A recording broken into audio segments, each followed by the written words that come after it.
I really think in this new year, we have such an amazing opportunity. And I'm going to help you hopefully understand how you can take advantage of the opportunity that you have in front of you. And hopefully, this episode inspires you for 2026 to be the year that you stop negotiating with yourself.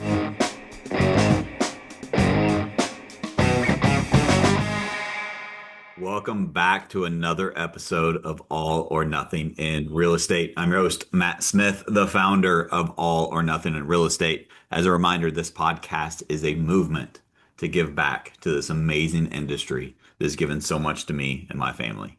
Guys, today I'm just going to dive right in. I really think in this new year, we have such an amazing opportunity, and I'm going to help you hopefully understand how you can take advantage of the opportunity that you have in front of you. And hopefully, this episode inspires you for 2026 to be the year that you stop negotiating with yourself. I'm going to say that again. I hope 2026 is the year that you decide and make the choice to stop negotiating with yourself. Because here's the truth, all of us have an amazing opportunity this year. There's an amazing opportunity that we have. You know why I say we have amazing opportunity? Think about it. Are there challenges that we face in the marketplace?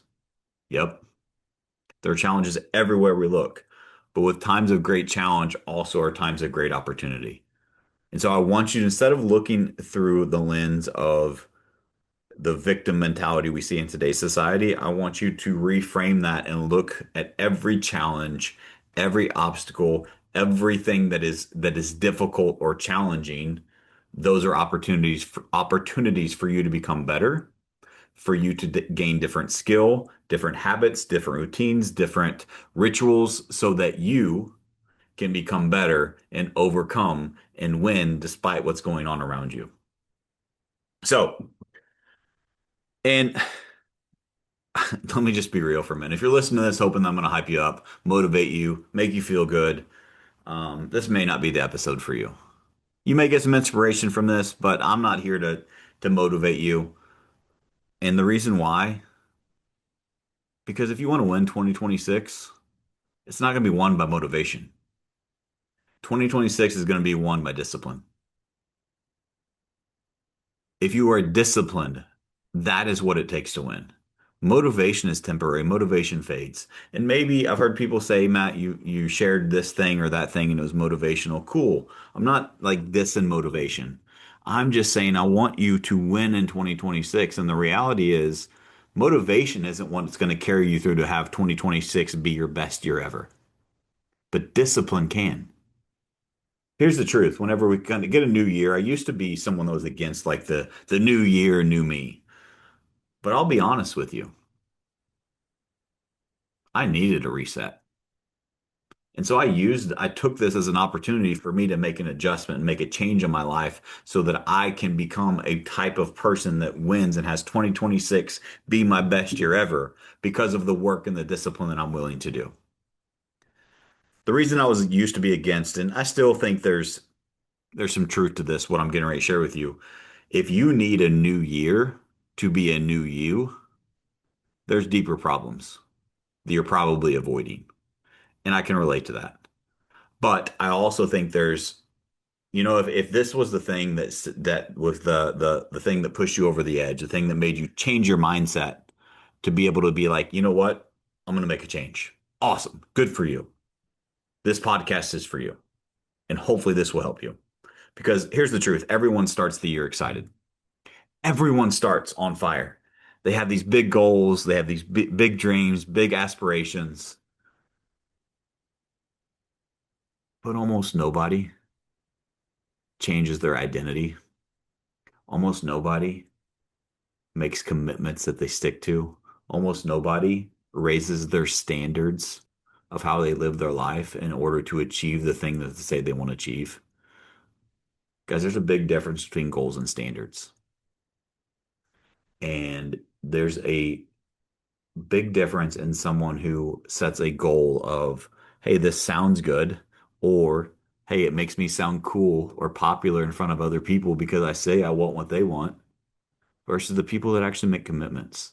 The people that do the deep work to grow their identity to become the type of person that can achieve the thing that they say they want to achieve, and then have the discipline to hold the standards of what it requires of them daily to do it. Night and day difference. And I want you to be the one that actually makes a change this year. And here's the cool part. I'm talking to myself in this as much as I'm talking to you. But the truth is, because no one changes their identity, they don't stick to their commitments. They make goals instead of increasing their standards. That's why they're in the exact same spot in January of 2026 as they were in January of 2025. How many people said, 2025, it's my year. It's the year everything's going to change. And then nothing changed. Unfortunately, it's the overwhelming majority of the population. If that was you, don't beat yourself up. Don't judge yourself for it, but make a choice. Make a change. Have the discipline to stick to the commitments. Do the deep work on yourself on who do you need to become to achieve the things that you say you want to achieve. Do the deep work with yourself. Do you really want to achieve it? And if so, why is that important to you? So many people, we get lost in this thing called life. We start achieving certain things and then we get comfortable. We get complacent. We put our feet up on the desk. We start relaxing and we think, oh, we're just going to coast here. The reality is, coasting is not existing. And coasting is a myth, it's a fallacy.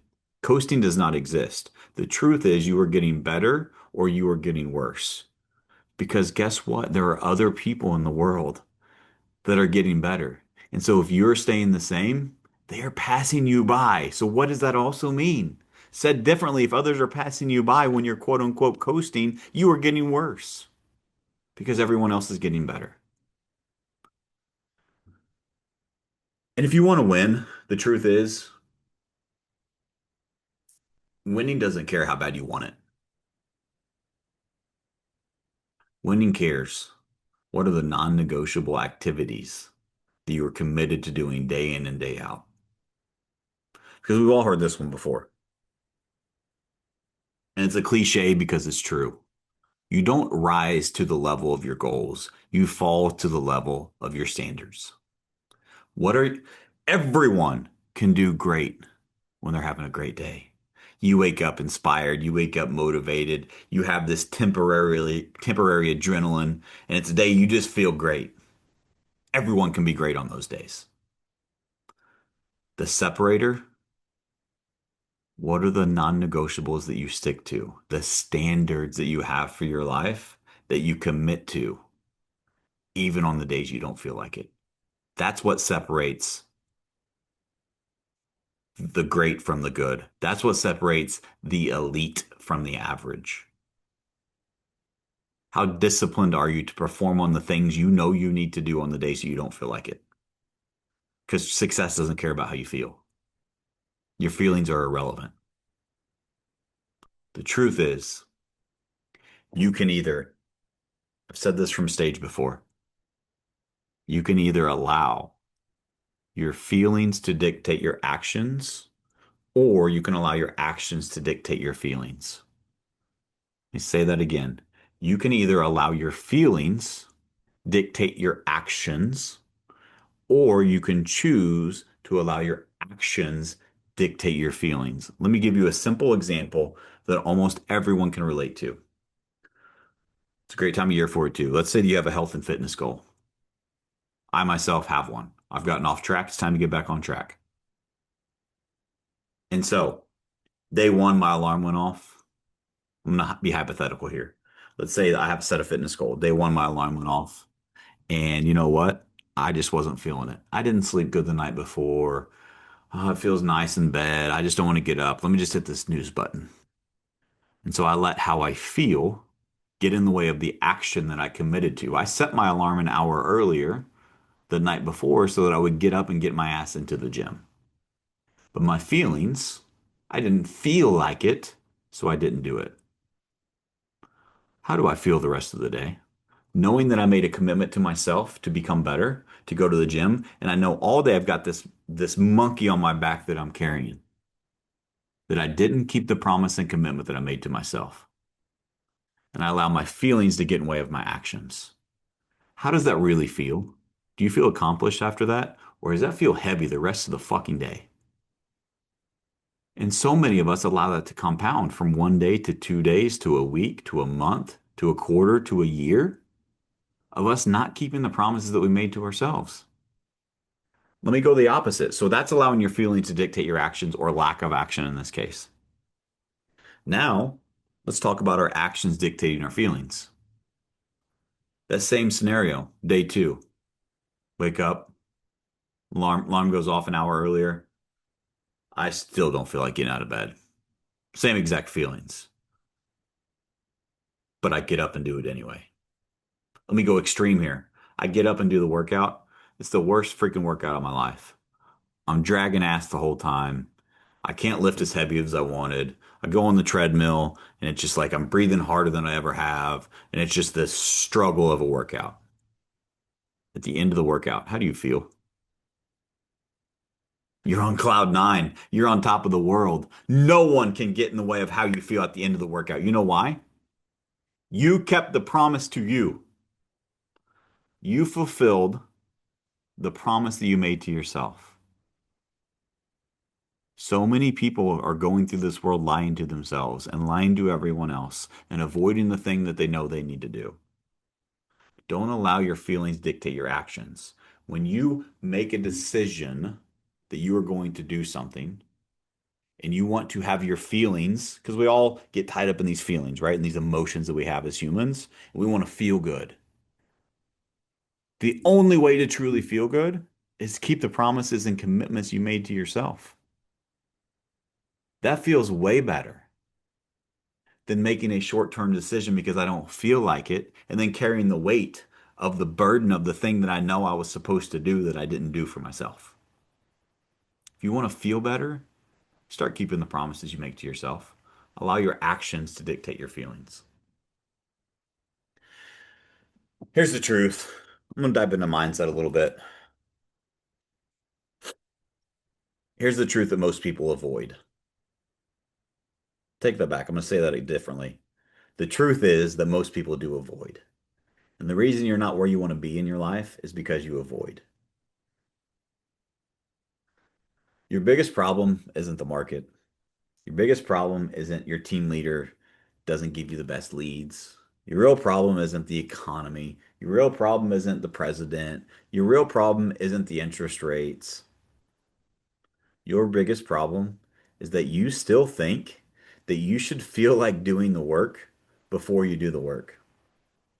We have this expectation of that, well, I'll only do it on the days I feel good. I don't feel like it, so I don't do it. And we justify it to ourselves.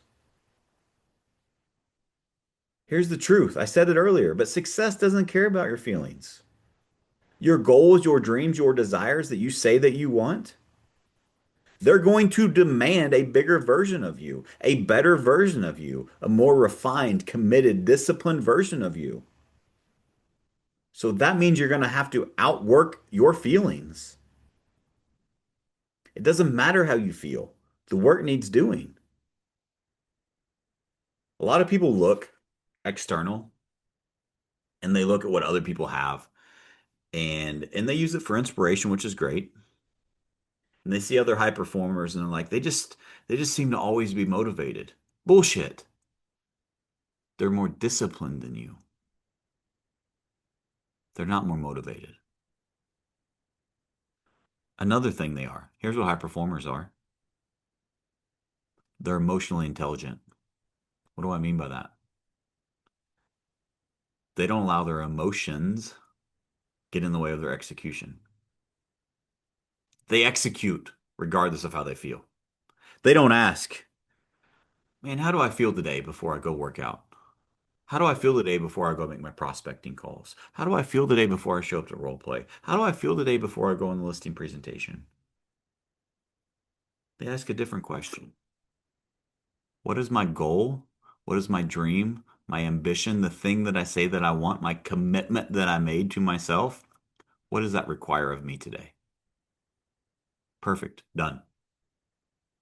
And they just do it. I think success leaves clues. You guys, if you follow me, you've heard that before.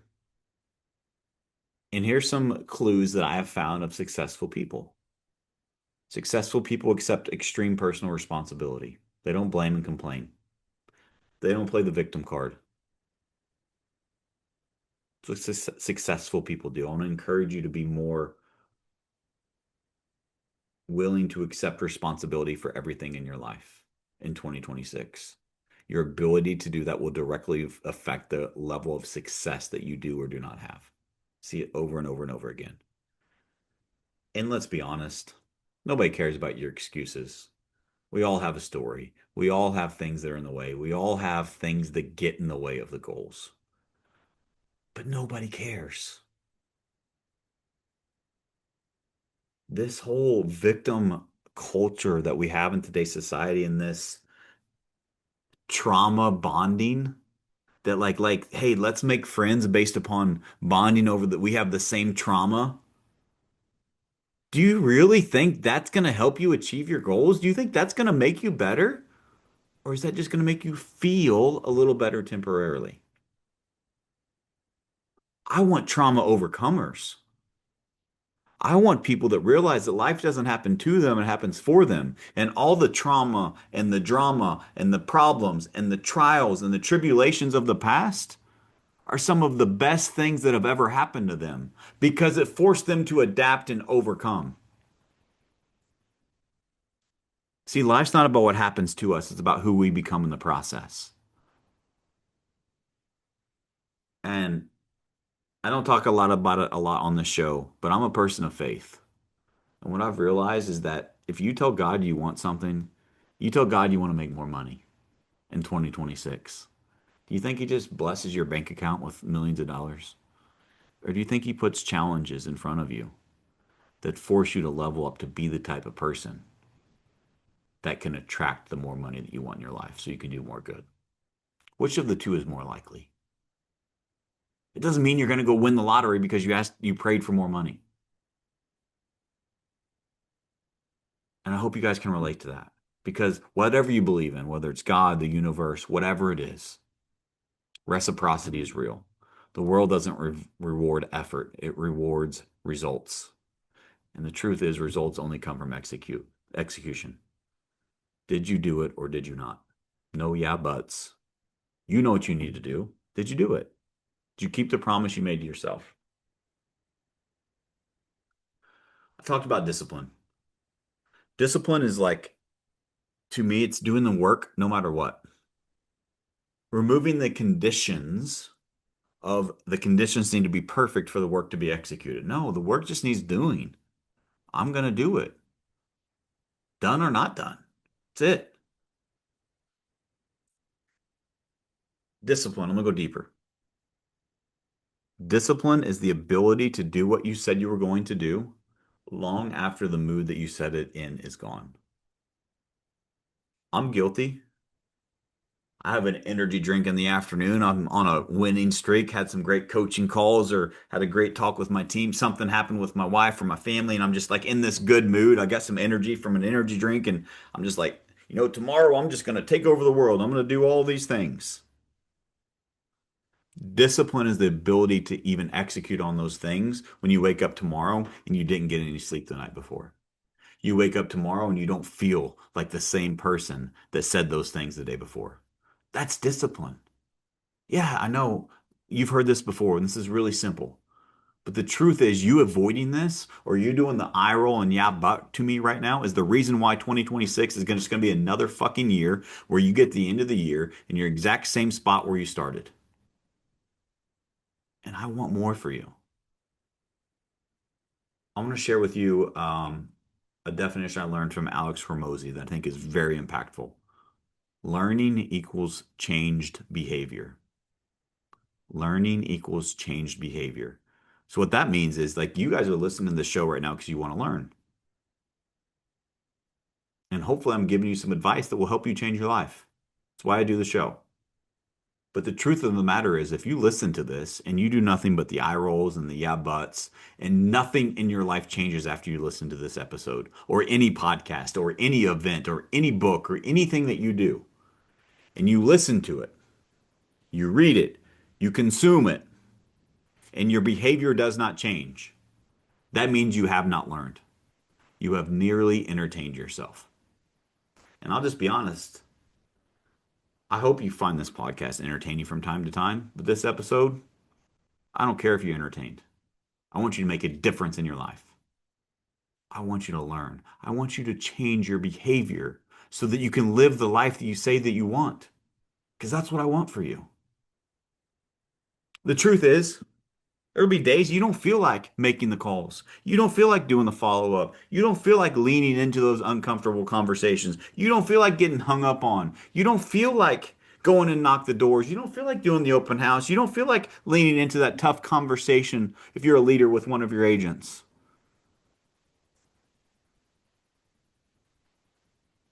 The truth is, those things aren't optional. They're required if you actually want to be successful. Those things aren't optional. Your feelings don't matter. Those things need done. That's the work. And you avoiding those things, you avoiding something does not make it go away. You avoiding something, especially something that you know needs to be addressed, you avoiding it does not make it disappear. As a matter of fact, it does the exact opposite. The longer you avoid it, the bigger it gets. You need to address it head on and you need to address it quickly. You need to address it directly, and that way you can move on from that thing. So many people talk to me too about they need more confidence. And I've got agents on my team that and I share this with them and I want them to be more confident. But the truth is I can't instill confidence in anyone. Confidence isn't even a feeling. Confidence is a belief. Confidence is a trait, is a skill that is built by simply keeping the promises you made to yourself. Most of you, just to be honest, you don't need a new plan.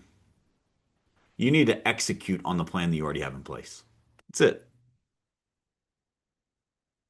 And you got to remove your feelings. You got to realize it's not going to always feel motivated, but the work still needs done. And if you can do the work with the same enthusiasm when you feel great on the days you feel shitty, and you can do the same work, the same amount of output with the same enthusiasm, that's what it takes to win.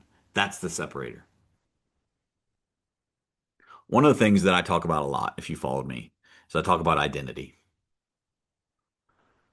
I hit on it a little bit earlier here, but I want you to ask yourself, who do I need to become to achieve the things I say I want to achieve in 2026?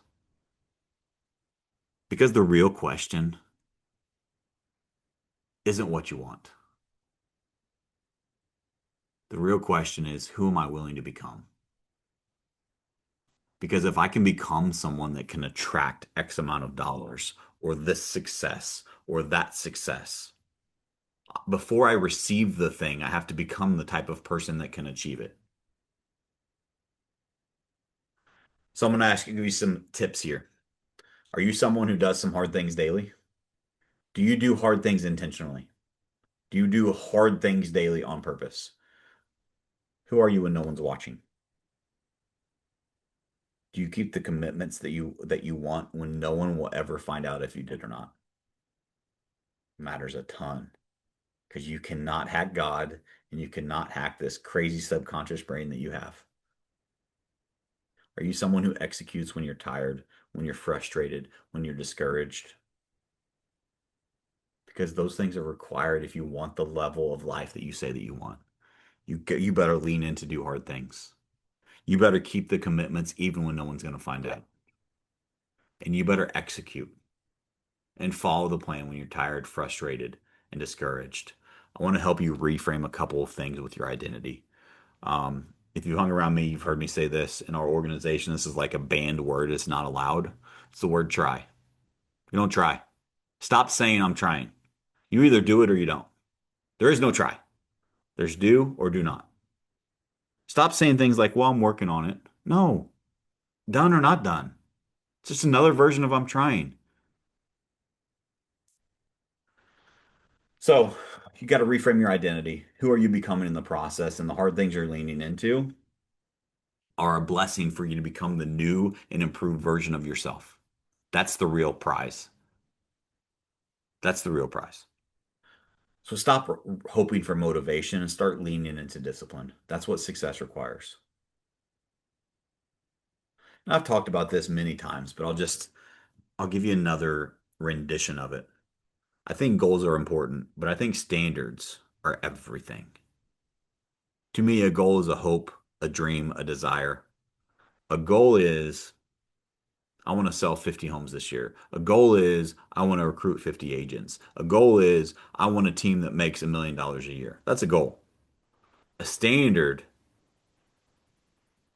is a commitment to doing the activity required every single day to achieve the goal. Another way that I frame this is that, say, I think you should dream big. I think you should have big goals. I think you should have goals that inspire you to become, going to the identity conversation, to become the type of person that can achieve the goal. The goal is so big that I can't achieve it until I become the next level of me. That's what a goal should be. But a goal without a standard is merely just a suggestion and a good idea. And it sounds really cool. Standards are the floor. If a goal is the ceiling, which is why it should be big, I don't want you to have ceilings in your life. So you need to raise the ceiling by having big goals.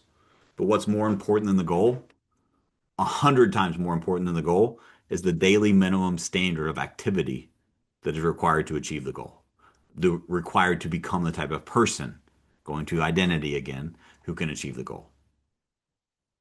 So I want to encourage you to ask yourself, where in my life do I have goals but not standards? Where have I failed to raise the floor as I've increased the goal? Because the floor is 100 times more important than the ceiling. It's so important as you grow that you raise your ceiling. A great way, a thought track to think through that is if you can live your life through the lens of my accomplishment is my new standard, everything changes. All right, I'm running out of time, so I'm going to close this out. If you want 2026 to be your best year ever, you need 2026 to be your most disciplined year ever. You need to be the most committed. You need to decide what your standards are, execute on them every single day, stop negotiating with yourself. And just like the podcast says, all or nothing in real estate. If you have a goal that you say that you want, you better fucking give it your all. Or don't do it at all. Too many people are half-assing their way in life. If you are truly committed to something, sign all in. Go all in on the thing. Jump in with both feet. Stop dipping your toe in. When you dip your toe in, here's what it tells me. You're someone that is you're trying to give yourself an out for if it doesn't work, you don't want to be a failure. And that's exactly why you're going to fail. Zero options mentality, all or nothing. If I have an idea, if I have something I'm committed to, I'm not committed to it only when I feel good. I'm not committed to it only when things go my way. I'm not committed to it only when there's no hard conditions attached. I'm committed to it, period, no matter what. I'm going to give all of my effort, all of my commitment, all of my discipline to achieve the thing. I'm all in. And that's why I continue to have blessings and success in my life. And I want that for you too. The truth is, nobody's coming to save you. But the good news is, no one needs to because you can save yourself. Thank you guys so much for all the support for the show. I hope this was a impactful one for you. I ask one thing. As this show continues to grow, I would just encourage you to please continue to share this with someone. Share this show, share this episode, share any episode with your friends that you know need to hear it so that they can start living a better life and they can go all in. Thank you guys so much. We'll see you next week.